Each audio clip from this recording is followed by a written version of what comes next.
All right, it's already February. Wow, this year is speeding along. I just finished packing my bags for Orlando. I will actually be featured in Training Magazine's Expo, where we're going to take the six screen studio that you know and love here, and we're transporting it to Orlando. I have to. It's funny because I make this joke all the time, which is before pandemic, people would pay me extra money, even though I told them that we could always do these things virtual. They would pay me all this extra money and tell me I have to fly to Orlando. Now I've got them all going on, so I can get flown to Orlando and I can still do all this virtual in Orlando. By the way, I have the only link. I have a link that I'll share in the comments later.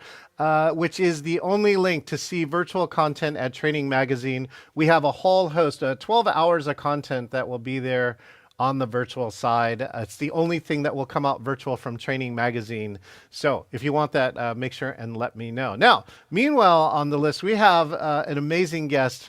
We met through our good friend Darren Nerlin, by the way, who just sent beignet and coffee photos. He actually listened to me and went to a place where I just told him, this place has better beignets and has a shorter line than what the usual fare is. And he went there and he agreed. So this gentleman has worked at some amazing companies. Nintendo, wait till this background. Nintendo, GoDaddy, and our good friends Meta. And now let me bring up some royalty for you because I tell people I just watched one of my last interviews and I said I don't give the side introduction. I've got to give the premium introduction to the one and only Rob Anderson. Oh my goodness! Hey Rob, how you doing? Good, thanks. Again, love the background. I'm actually a big Star Wars fan. I'm watching all the Star Wars Rebels animated series right now. So I don't know if you got a Disney Plus account in your house, probably. Oh yeah, we've worked through most of that content. It takes This a is the while. nerdiest household, probably on the block, at least, between Star Wars and video games and collectibles. So, Okay, um, well, if anybody's watching live here, right, for all you who are watching live or watching on the replay, see if you can chat all the items that are in the background here. I'm going to try and do a few. I think there's a Bomba, there's definitely a Koopa, there's a Ghost, there's the flower, there's Mario, and I'm not sure if I see anything. Oh, and I actually used to play a Game Boy when I grew up too. yeah, there's a few Game Boys back there as well.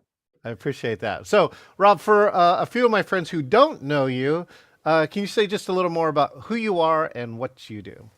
Yeah, so Rob Anderson, I used to say I was just involved in learning and development over my career, but back in like 2004, 2005, I started to look at the technology um, at being used for learning and engagement and learning experiences, and starting to think about like what's possible with what we could do. So if you think about 2005, like YouTube was newish. There was video streaming, there was Blip TV, there was a few others that were very small video streaming, but the requirements, the bar was like very low as what quality was.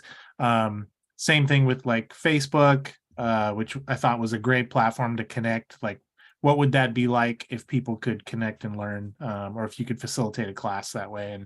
And so, like that moment in time, funny enough, has gotten me all the way to my last stop, which was Meta, working on formerly Facebook, Instagram, and all those things, working on education for small business to be able to leverage these tools, to connect with customers and things of that nature. So funny enough, that thought way back then turned into, steering my career beyond learning and development and creating content to the technology itself and how it gets used. And now we use Zoom, which is an amazing tool. But to tell a quick story on like the perspective, I had a discussion with the Starbucks friend back then about the last project I did using video, training video, and the technical requirement, the most bandwidth I could use was 5 megabytes for a video.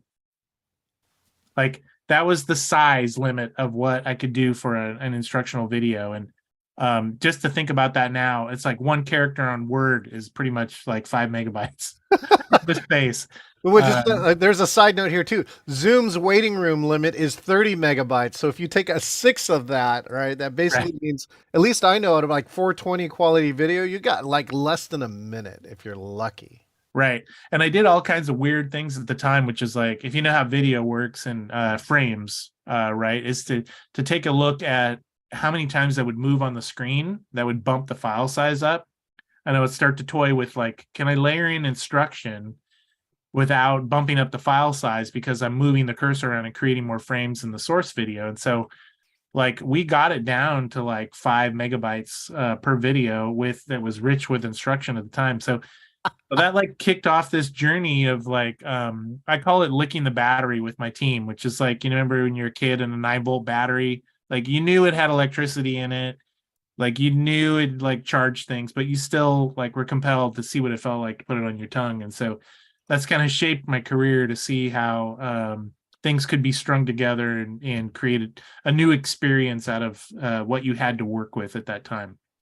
So I'm sure a lot of vendors love that because I ask questions like, how can we do this more efficiently with and buy less from you and leverage some of our other tools? Case in point, like GoDaddy, the thing I was talking about there, same thing. We've got this enormous library of video content, and we had a tool to deliver video, but we had no front end. And so myself and a dev over a phone call on a weekend figured out how to create a CMS with some of the custom fields. And so if you go to that content, you think it's like very high tech and there's an LMS behind it, but it really isn't. It's just using special fields in the video hosting to display it. And then same with localization. We pulled it out, passed it off, localized it, brought it back. And so we had an entire localized video in all those countries, at least the transcript. And it was just done with a couple of people like thinking through the problem. That's the kind of learning and development I like to do, which is like take the problem and get it down to its basic elements and solve it in a way that's simple and easy and it meets the need. So yeah, that's it. That was a long-winded story. Well, But it meets the needs here. And so, Rob, I think it's a little bit of hacking meets learning, yeah, because like when things are limited in its platform, you have to think of these creative solutions, right, to get to the place where you can actually get a lot. So video games is a great representation. I think yeah, Nintendo, I'm sure taught you that, right? 8-bit music, right? One of the best parts is I went to what was called Play, which was the symphony for video game music. yeah. And I got to sit, and I ended up sitting next to the guy. He created the music for Halo, Okay. right? At a Microsoft Studios. And he came to me and he said he originally went to this concert in Japan where he sat next to the guy who created Mario Brothers music. Oh, okay. And Yeah, you had 8 bits or less when in that Mario music, and to create something so iconic and so powerful in a limited part, I think that's where all that creativity really comes in. And it's like again, it's effective and it's has that stickiness that people really love about it. right. And we've gone we love like the terminology that like gamification, for instance, is one which I've always found to be interesting. Where we're like going to apply gamification to the learning, and really the gamification's there in the early part of the design. To create a space for them to explore and fill in the blanks.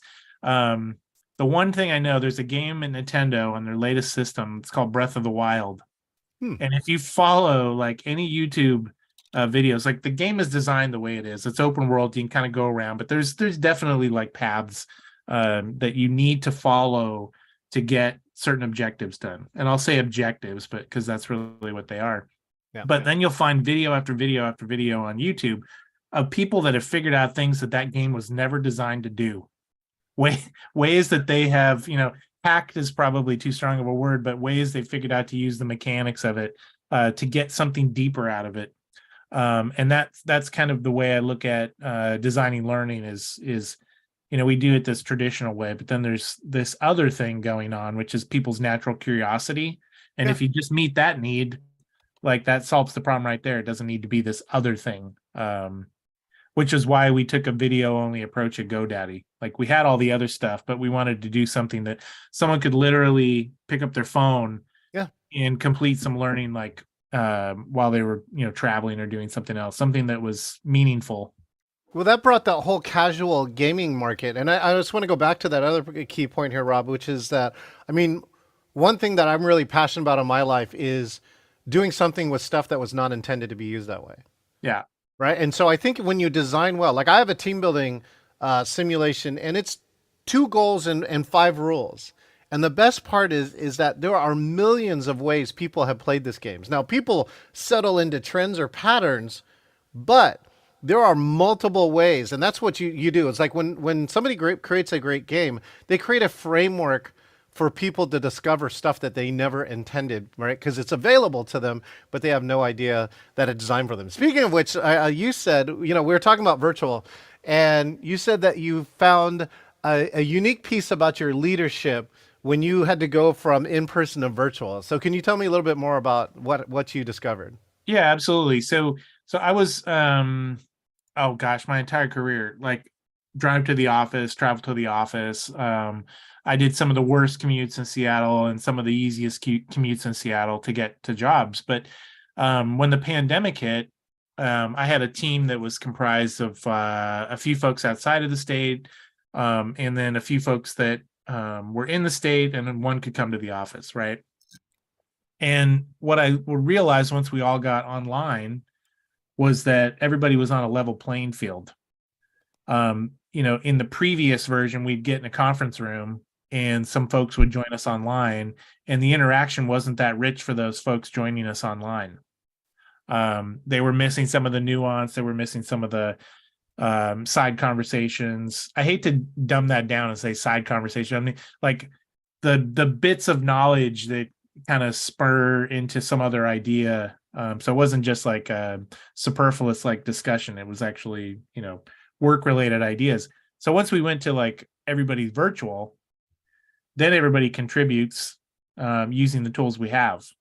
Cameras on, you set some rules and guidelines, you have a good agenda.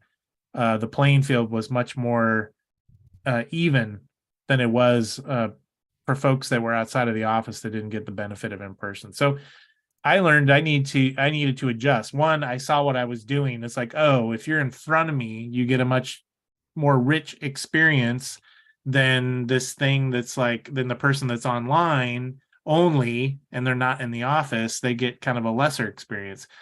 So once we're all away, that changed. Like we had to solve how we did one-on-ones. We had to solve how we ideated. We had to solve how we passed materials around. We had a multi-million-dollar studio at GoDaddy, like probably the best equipment I've ever worked with in my life as far as lighting and all that. Things were like very up to date. Camera, 4K cameras, 6K cameras that we shot all that in. The pandemic hit, we were like, oh, we don't have studio. What are we going to do? So we immediately on a Friday, my boss said, hey, we have this problem. We're all going to be going home. How are we going to solve this? And we have customers, by the way, that need help. They need specific, like, how do they pivot their business from being brick and mortar to, say, a digital business? And by Friday night, the expectation was, let's solve this by Monday.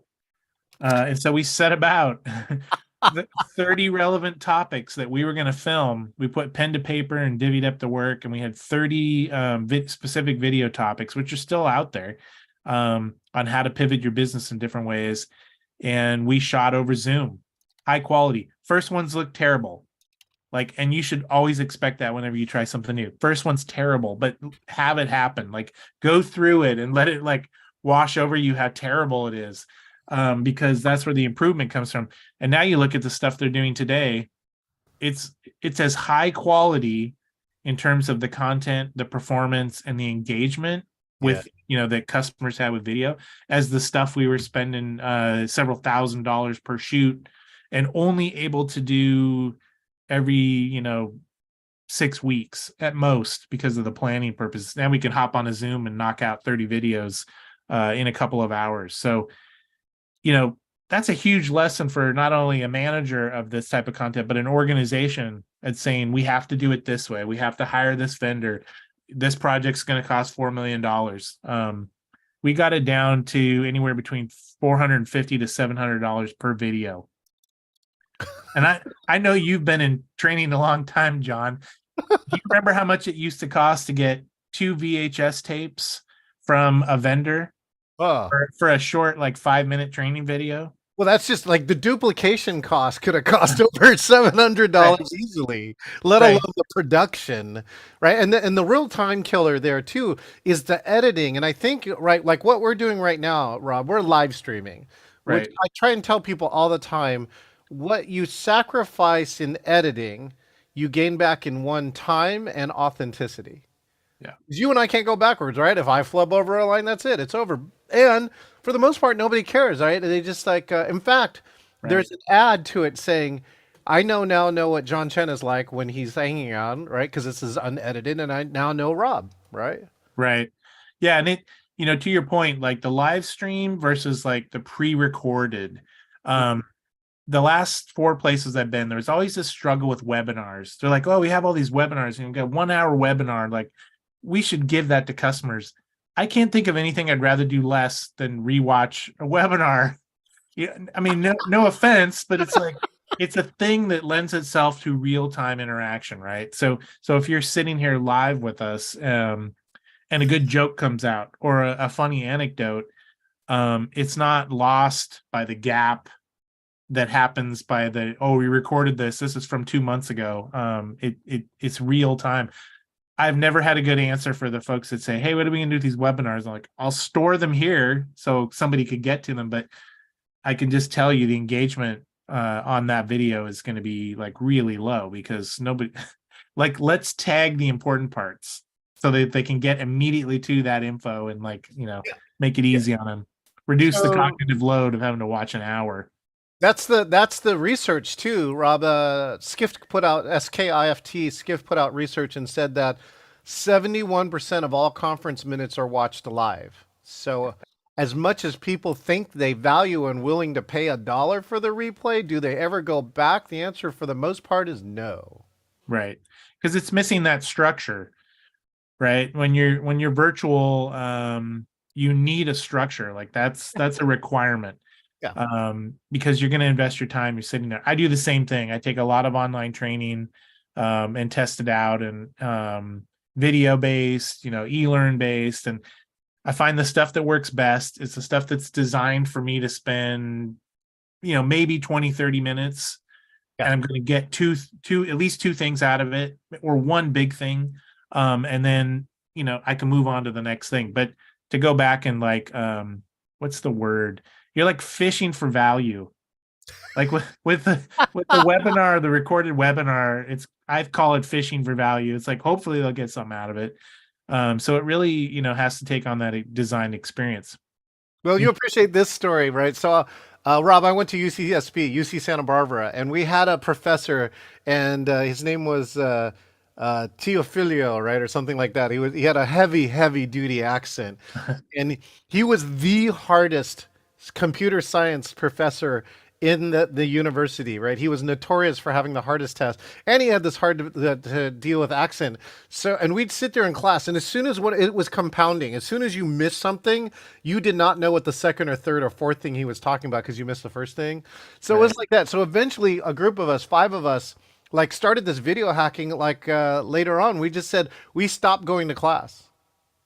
We stopped going to class and we discovered because there was a remote learning component to this, there was a video of every class that we could check out.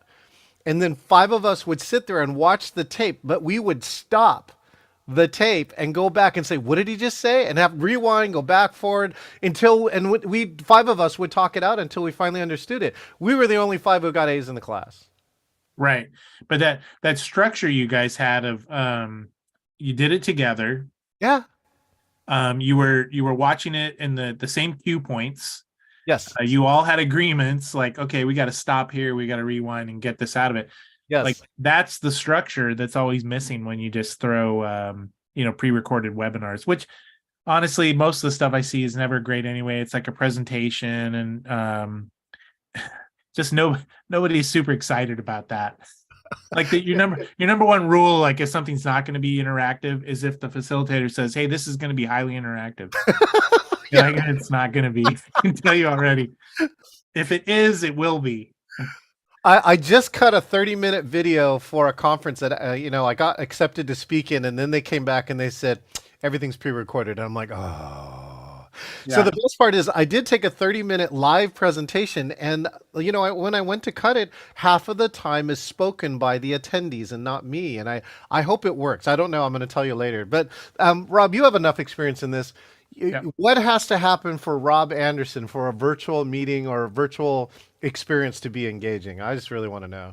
Yeah. So I've done a couple recently since I've had time off, and the agenda is key, right? So there's the sales pitch, like what's in it, what am I going to get out of this? And it can be very simple. It'd be like, hey, join 5 of us. We're going to talk over this concept I have, and I want you guys to poke holes in it, right? That constitutes an agenda, because then I know I'm going to go. You expect me to look at things critically, and I know what I'm going to get out of it. So at the minimum, and this includes one-on-ones, this includes like team meetings.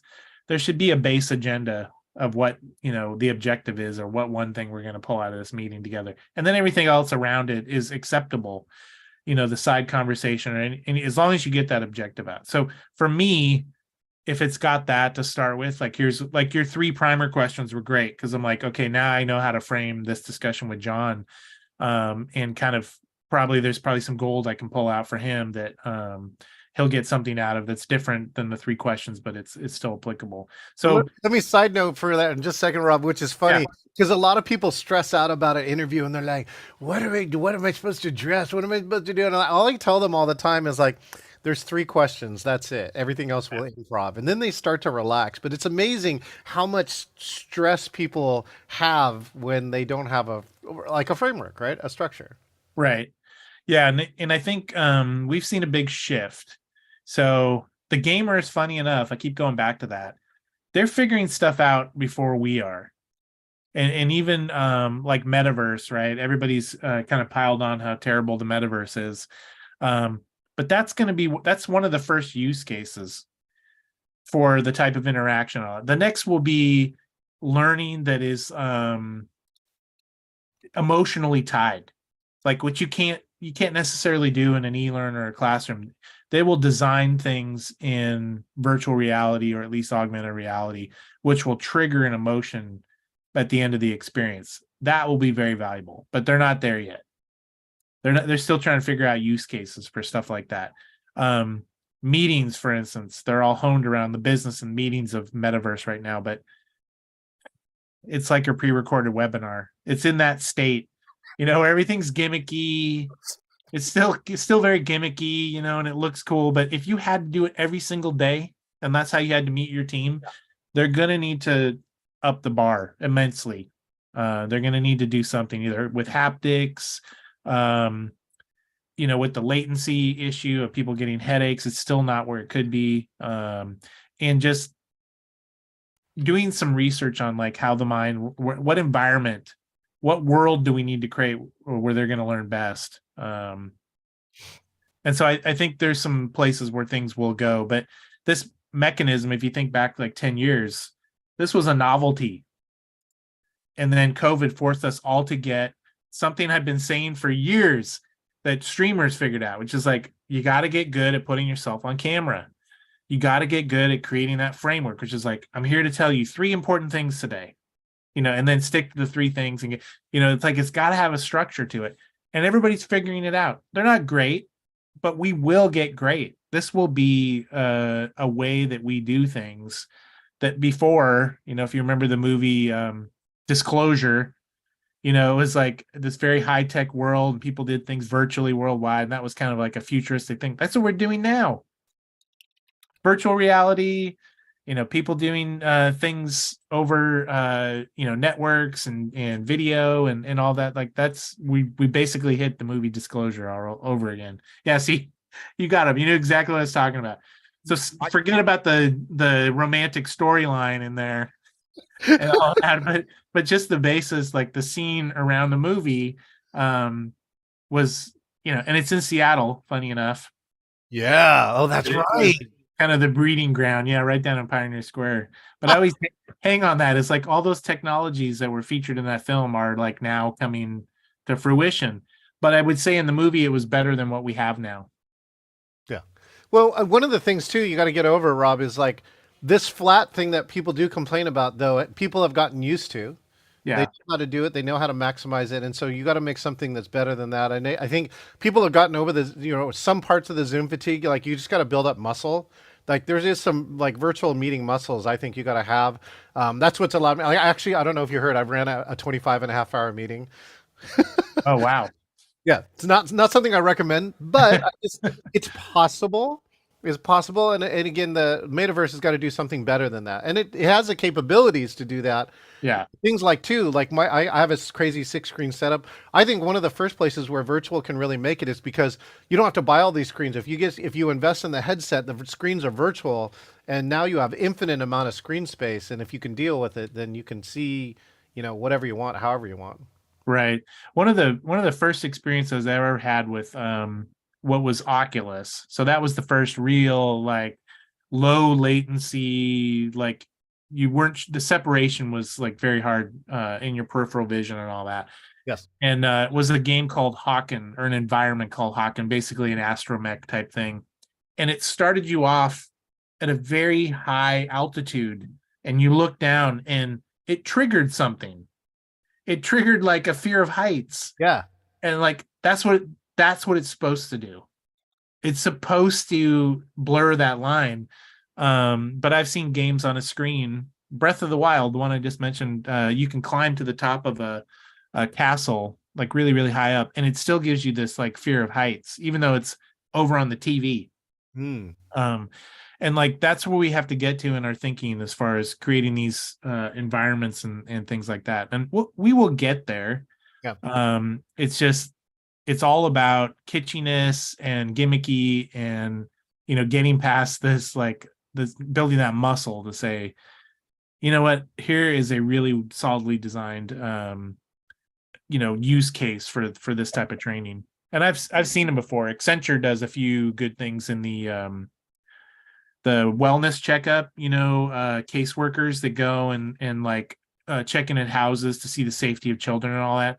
They've got a really well designed, and I think you can find it on YouTube, a really well designed behavioral training that Yes. teaches in a shorter amount of time these folks to look for signs in households. And it's all live action. They shot it in live action, and you respond to the person, including like their angry gruff faces, and you have to read the cues from their actual voices of like, ugh, did that didn't feel right.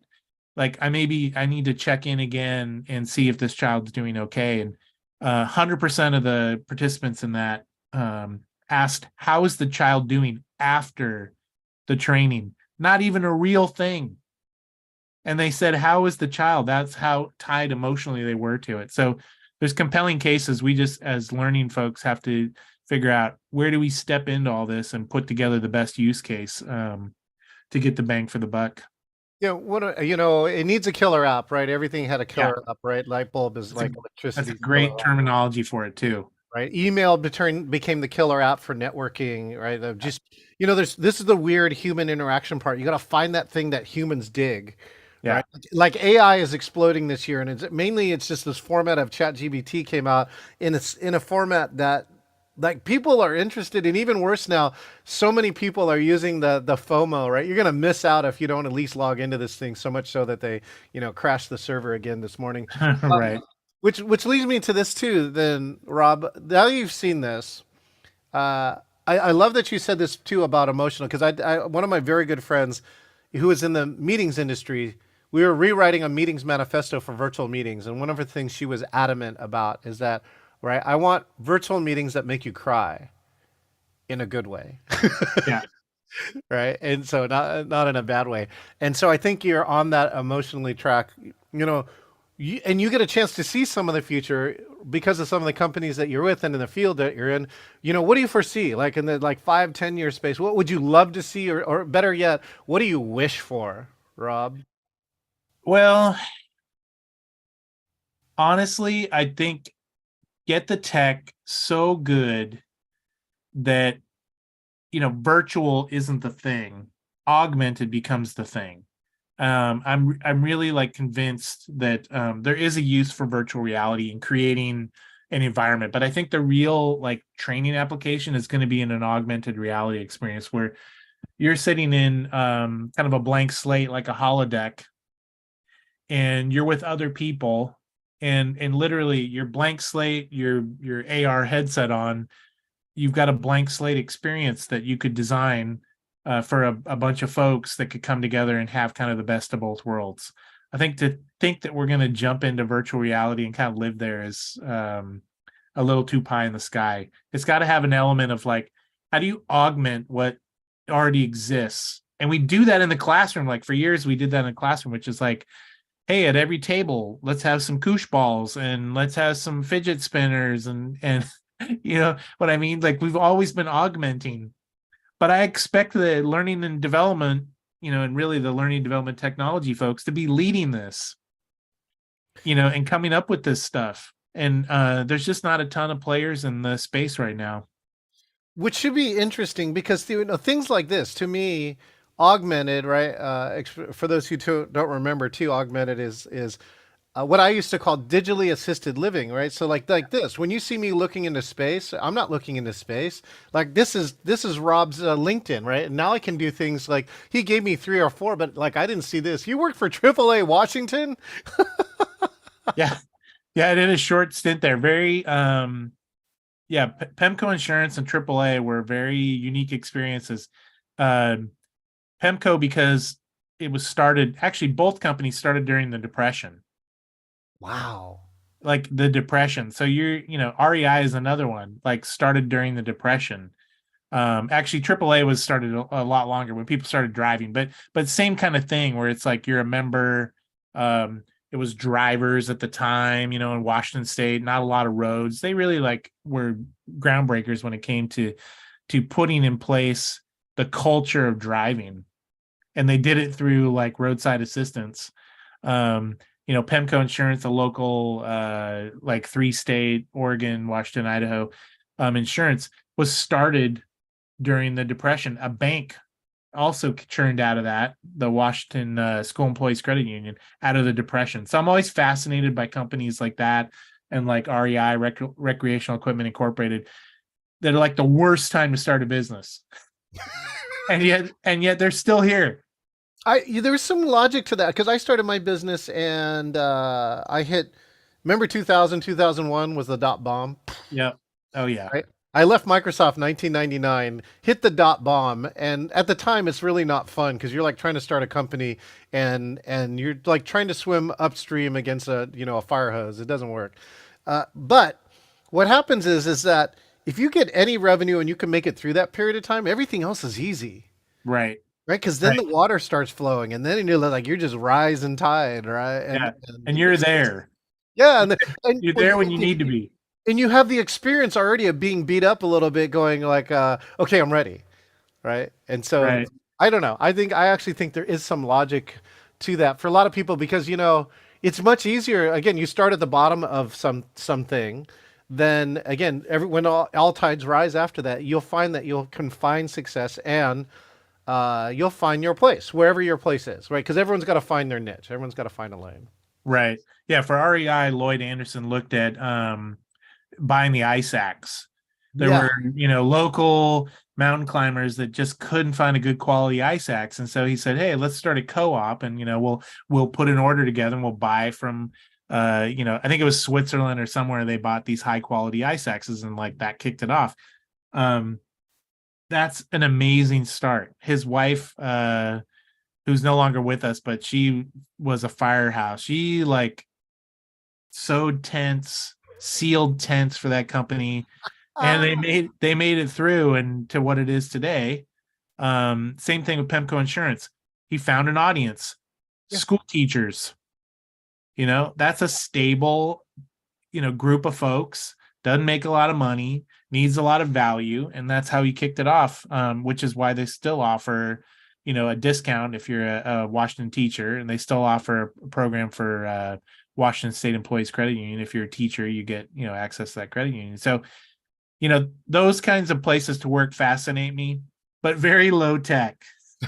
Yeah, super low tech. But it goes back to this emotional thing too, Rob. I think I heard that the co-founder or the founder's wife in REI once spoke at an annual meeting, an employee meeting, and that she cried in front of the audience about her connection to nature, And everybody that I heard that was there, I wasn't there at this meeting, but said that that was the most powerful moment. That was what people remembered. That's what fired people up to be passionate about what REI does, which is get outdoors, right? Right. Yep. The mission I'm of a fan. getting I don't know if outdoors. you know. I got five attempts and three summits on Rainier, so I probably use one of those ice axes. Oh, nice. Yeah, you probably did. Well, every single door handle of an REI is an ice axe as part of the homage to that. That's right. Um, I had the great fortune of working in the HR department during that time when the company was kind of repairing its relationship with the Anderson family. Mm. Uh, and Mary was still around, but it was mostly like the younger kids. And I feel fortunate I was there during that time because the family brought back a lot of artifacts for the company, or they got back a lot of artifacts that the company had held on to Mm. that were really precious to like Lloyd. Like Lloyd was meticulous. I got a glimpse of some of these books that he just had meticulous notes, like 10 cents for lunch, you know.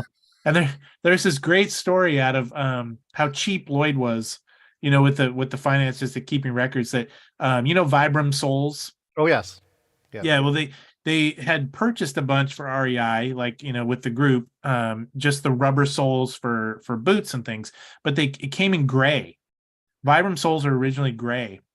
And something happened with the city of Seattle. There was a fire, and as they were flushing out the building and put out the fire, it damaged Lloyd's entire like inventory of these gray Vibram soles and turned them black. So he soaked the city, said, "You're going to pay me back for all these."